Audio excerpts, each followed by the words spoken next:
Okay, we're on the night agenda. Next bill is House 5091, sponsored by Representative Knight. It's an act related to courts and civil procedure, specifically witnesses. Requires, upon motion by the counsel in criminal proceedings, the Attorney General or lead investigating law enforcement agency to issue a subpoena or warrant to social media and internet sites for production of material posted or submitted by potential witnesses. You're up, Jason. Thank you, Mr. Chairman. Members of the committee, this is not as complicated as it looks in the legislation.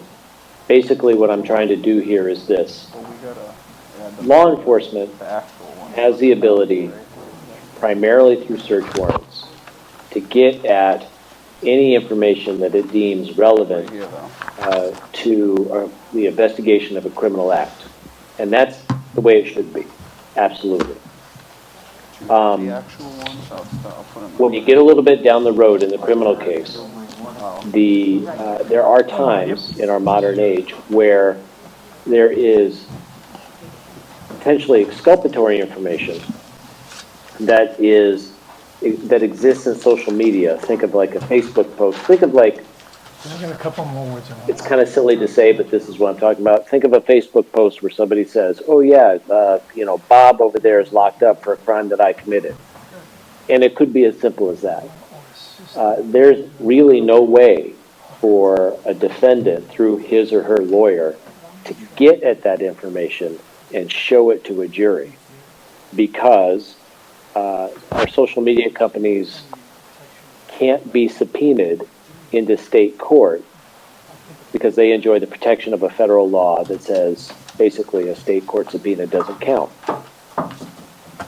But a search warrant issued for the information that they have, that they cannot escape. And so all my bill does is it gives the defendant the ability to go to the judge, make a case, and say, "Judge, would you please order law enforcement to draft up a search warrant for this particular information that I'm looking for?"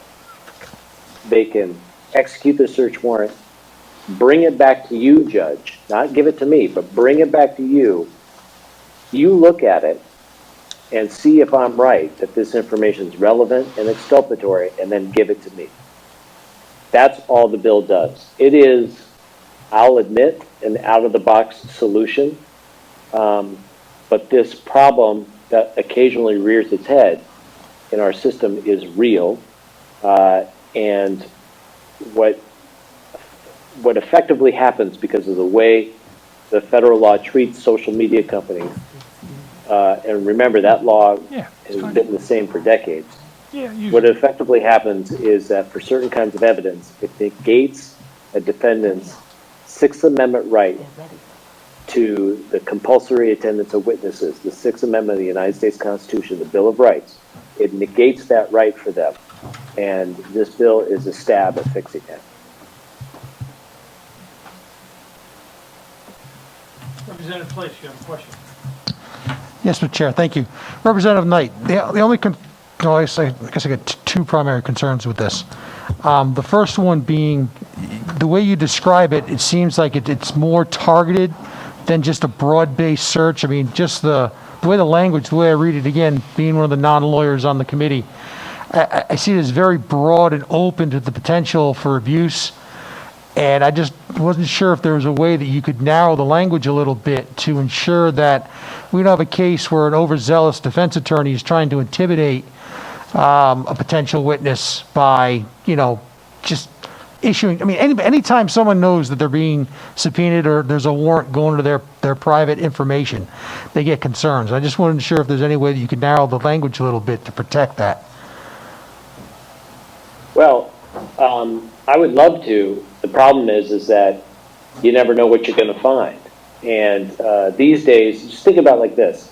When law enforcement obtains a search warrant from a judge to go after the information held by some of these electronic providers, they're in no way limited.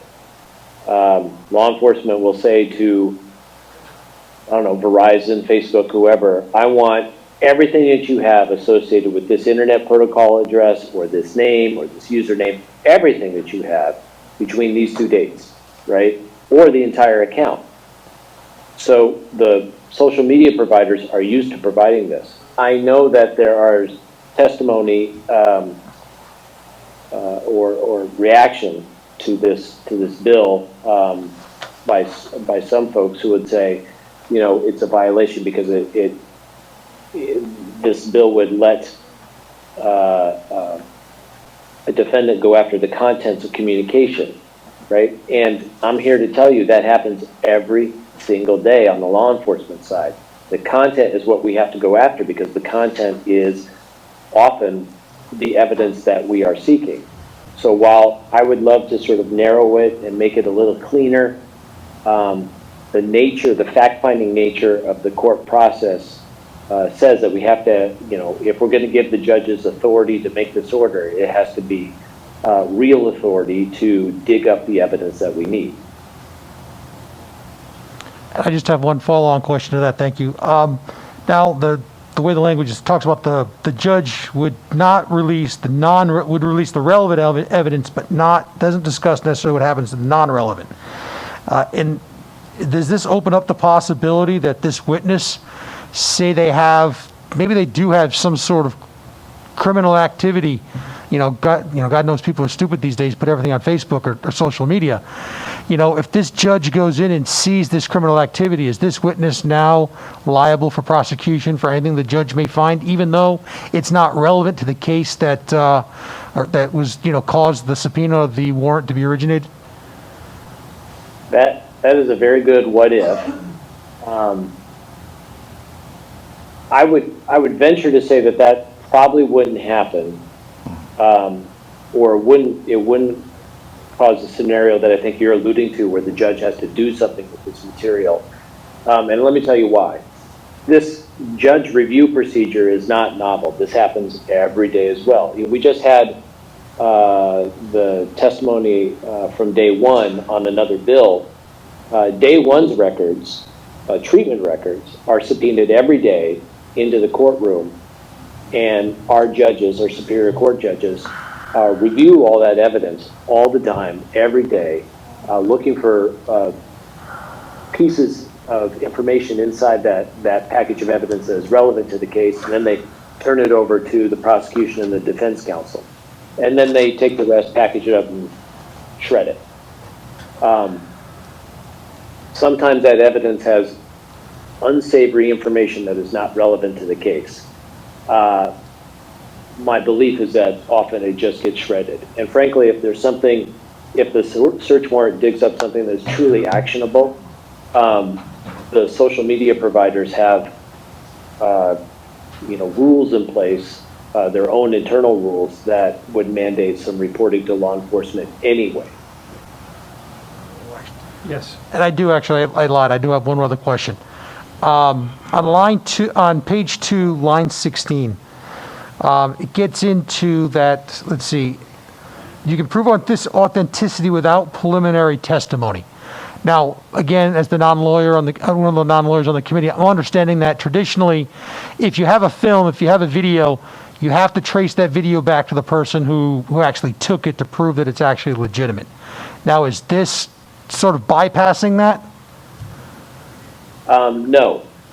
So, by analogy, when we need to go after medical records in the courtroom, right? And this comes up in personal injury cases all the time. What'll happen is the lawyer will subpoena the healthcare record, and the healthcare provider, like Lifespan or something like that, will send back a record and with a certificate on top that says this is a legitimate copy, it legitimately comes from our records.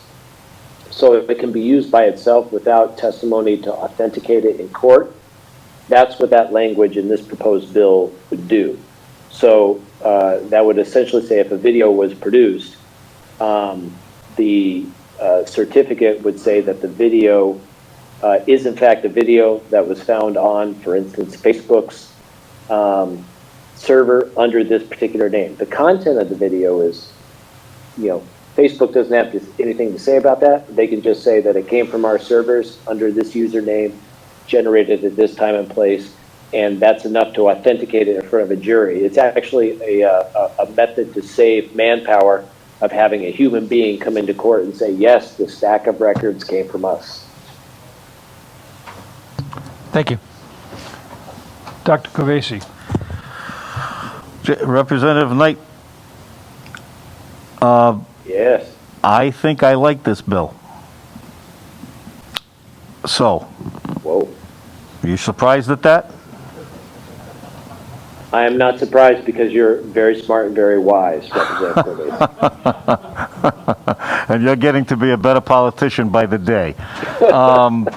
But two things. One, I think Representative Place brought up a good point. So let me try to put in a layman's term and see if maybe you could, I don't know if it's there or if you could incorporate it. Is there some way of ensuring that non-pertinent information could be destroyed? Can you put that in the bill? Sure. Would If you it's not relevant, would you to put be it destroyed. would you put it in the bill? Yeah, I definitely think we could come up with a disposal language for disposal of non-relevant information, or what to do with the information once the case is done. I think that'd be great. Number one. Number two, this is more of a commentary, and I'd like to know what your opinion is of this. As I said, I do like the bill. I think that you're thinking outside the box. That was your opening comments, and you're right.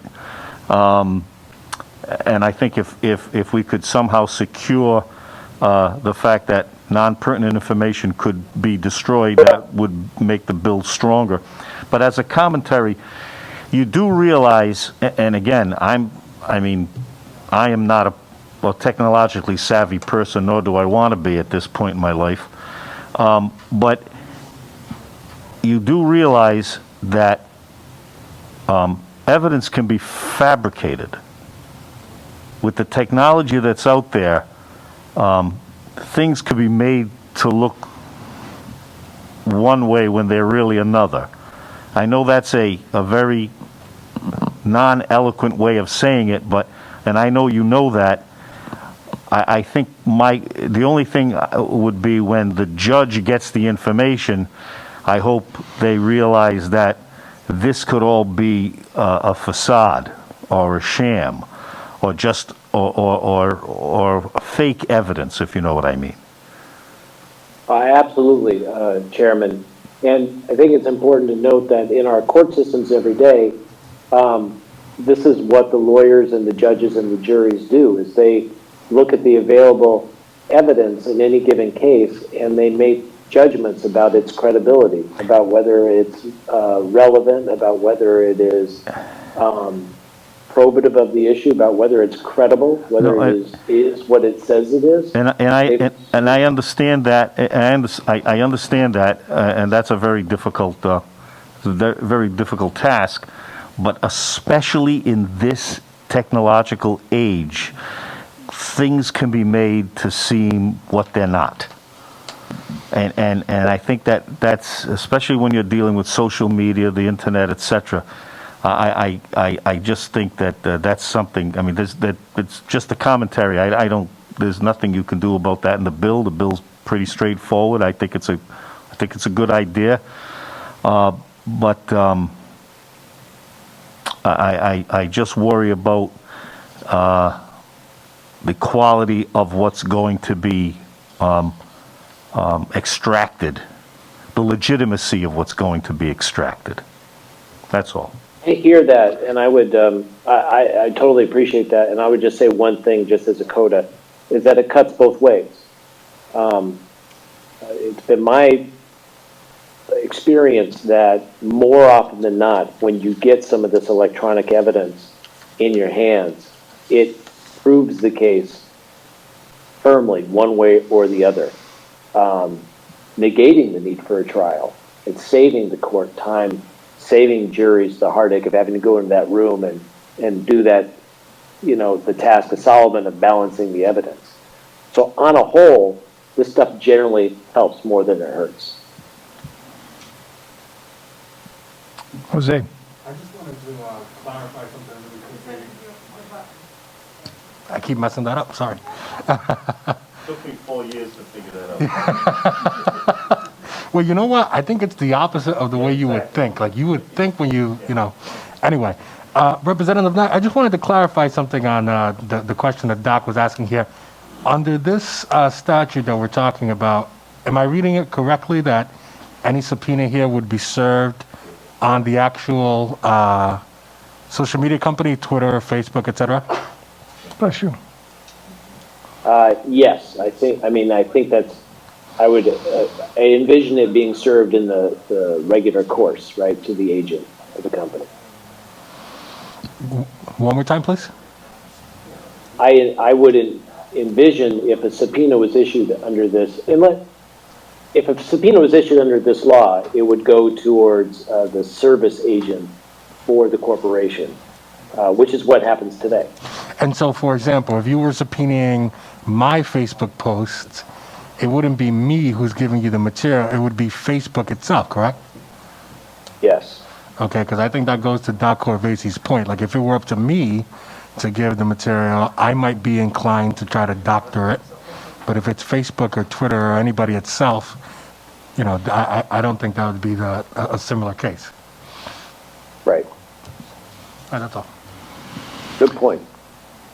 Any further questions of the sponsor? Seeing none, that concludes testimony on House Bill 5091.